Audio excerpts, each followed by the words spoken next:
The real number system, a journey across the infinite line.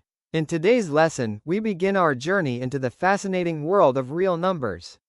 Every number we use, from counting objects to measuring distances, from fractions to irrational numbers, belongs to a carefully organized number system. By the end of this lesson, you'll understand how different types of numbers are connected and why the real number system forms the foundation of mathematics. Let's begin our journey. Natural numbers. Our story begins with the earliest numbers used by humans, the natural numbers. Thousands of years ago, people needed numbers to count animals, crops, and everyday objects. These numbers are called counting numbers. They include 1, 2, 3, 4, and so on. Natural numbers are positive whole numbers and continue endlessly. They are the first building blocks of mathematics. Whole numbers. As mathematics evolved, people realized that even nothing needed a symbol. This remarkable invention gave us zero. By adding 0 to the natural numbers, we obtain the whole numbers. The set becomes 0, 1, 2, 3, and so on. 0 may seem simple, but it completely transformed mathematics, making place value, algebra, and even computers possible. Integers. In real life, we often encounter values below 0. For example, temperatures below freezing, debts, and elevations below sea level. To represent these situations, mathematicians introduced integers. Integers include positive numbers, negative numbers, and 0. Think of 0 as the center of a number line, separating positive values from negative values.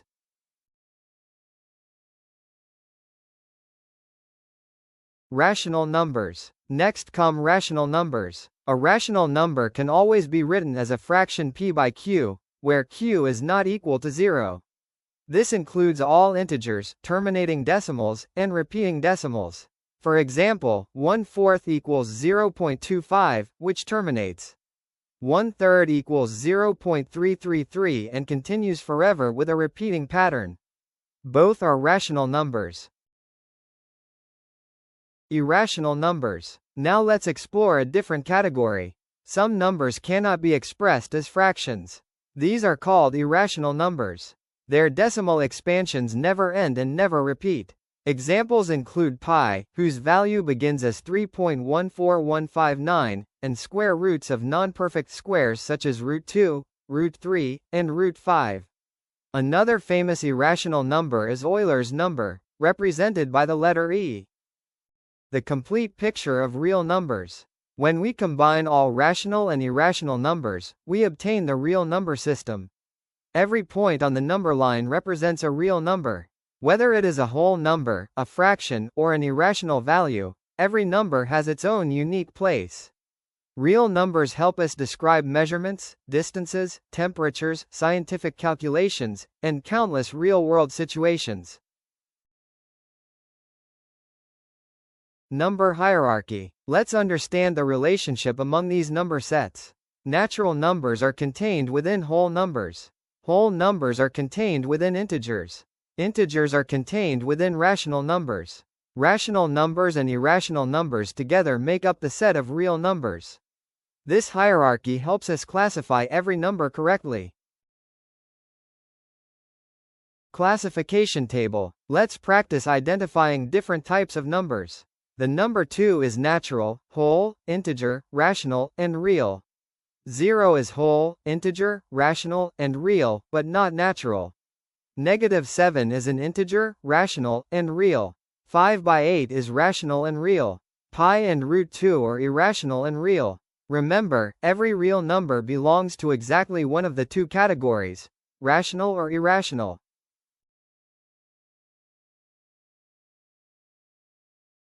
Summary of real number system.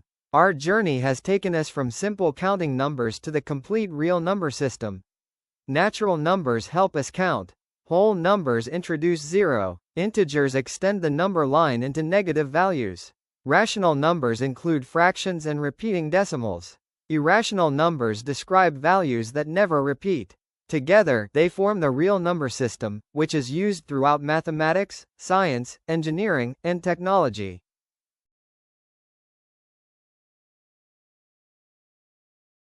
Prime numbers. Now let's study some important concepts related to real numbers.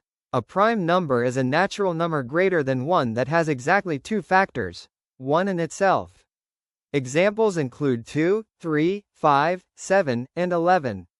Notice that 2 is the only even prime number. According to the Fundamental Theorem of Arithmetic, every composite number can be written as a unique product of prime numbers. LCM. Next is the least common multiple, or LCM. The LCM is the smallest common multiple of two or more numbers. It can be found by listing multiples or by using prime factorization. HCF. Similarly, the highest common factor, or HCF, is the greatest number that divides all the given numbers exactly. HCF can also be found using prime factorization or the long division method.